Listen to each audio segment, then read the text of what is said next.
প্রথম কথা আমাদের যেটা বুঝতে হবে যে গ্রীষ্মকালে এই মানুষের ভয়ভীতির জন্য রক্ত দাতাও যেমন আমরা কম পাই, তেমন শিবির সংগঠিত হয় কম। তার কারণ শিবিরগুলো উৎসব ভিত্তিক হয়, 15ই আগস্ট, 23শে জানুয়ারি এবং এই বিভিন্ন পুজো, যেমন অন্নপূর্ণা পুজো চলে গেল, এরপর দেখা যাবে মে জুন মাসে কোনো রকম উৎসব নেই, কোনো রক্তদান শিবিরও আয়োজিত হচ্ছে না এবং রক্তদাতারাও ভয় পাচ্ছেন। এটা খুবই একটা স্বাভাবিক ব্যাপার যে গরমকালে যখন মানুষ হাইফাই করছে, নিজের শরীর সুস্থ রাখতে তারা ব্যস্ত, সেই সময় রক্তদান করতে এগিয়ে আসাটা একটা বড় ব্যাপার।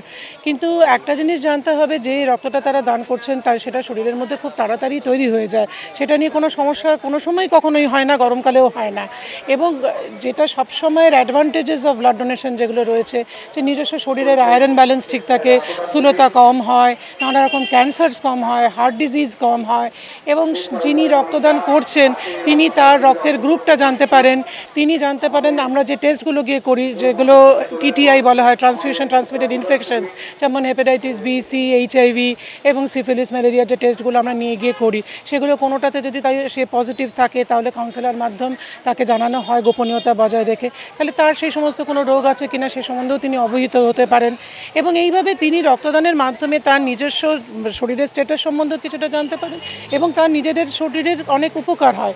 তার সঙ্গে আরও একটা জিনিস মাথায় রাখতে হবে, যে এখন প্রত্যেকটা ব্লাড সেন্টার কিন্তু ট্যাগড হয়ে গেছে কম্পোনেন্ট সেপারেশন ইউনিটের সঙ্গে, যেটা তার নিকটবর্তী, যেমন পাঁশকুড়ার সঙ্গে পাঁশকুড়া ট্যাগড হয়েছে উইথ তমলুক। সেক্ষেত্রে আপনারা যদি লক্ষ্য করে থাকেন তাহলে দেখতে পাবেন যে ব্লাড ব্যাগগুলিতে কালেকশন হচ্ছে সেগুলো সিঙ্গেল ব্লাড ব্যাগ নয়, তার সঙ্গে স্যাটেলাইট ব্লাড ব্যাগস রয়েছে, কখনো এক কখনো দুটো ব্লাড ব্যাগ রয়েছে। সেক্ষেত্রে আপনি যে রক্ত দান করছেন সেখান থেকে শুধুমাত্র একটি মানুষ উপকৃত হচ্ছে তা নয়, তার থেকে কখনো প্লেটলেট তৈরি হচ্ছে, কখনো প্লেটলেট এবং এফএফপি তৈরি হচ্ছে। তো সেই জায়গায় একটা রক্তদানের মাধ্যমে, সেই 350 ml রক্তদানের মাধ্যমেই কিন্তু আপনি উপকার করতে পারছেন একাধিক মানুষের। তা সেইগুলো মাথায় রেখে ভয়ভীতি কাটিয়ে যদি আপনি এগিয়ে আসেন, একটাই আমি কথা বলবো, যেটা খুব সাধারণভাবে আমরা বলা হয় একটা কথা, যে রক্ত দিতে গেলে 3বার লাগে। 3বার লাগে, প্রথমটা ভয় লাগে, খুব সাধারণ যেটা। দ্বিতীয়বার যে সূচটা বিদ্যে খানিকটা লাগে, কিছুটা যন্ত্রণা লাগে, সেটাও খুব স্বাভাবিক। তো 3 নম্বর যেটা, সেটা হচ্ছে ভালো লাগে।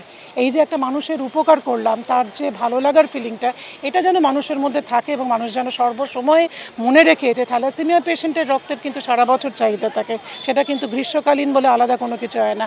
মেটার্নিটি ওয়ার্ডের পেশেন্টের ব্লাডের দরকার বা রোড ট্রাফিক অ্যাক্সিডেন্টের পেশেন্টের ব্লাডের দরকার কিন্তু সব সময় থাকে। কাজে আপনারা এগিয়ে আসুন ভয়ভীতি কাটিয়ে, এই গরমের সময়ও রক্তদান করুন, এটাই আমার বার্তা থাকবে। আমি doctor Paramita Chatterjee, medical officer in charge, Panskura super speciality hospital blood centre.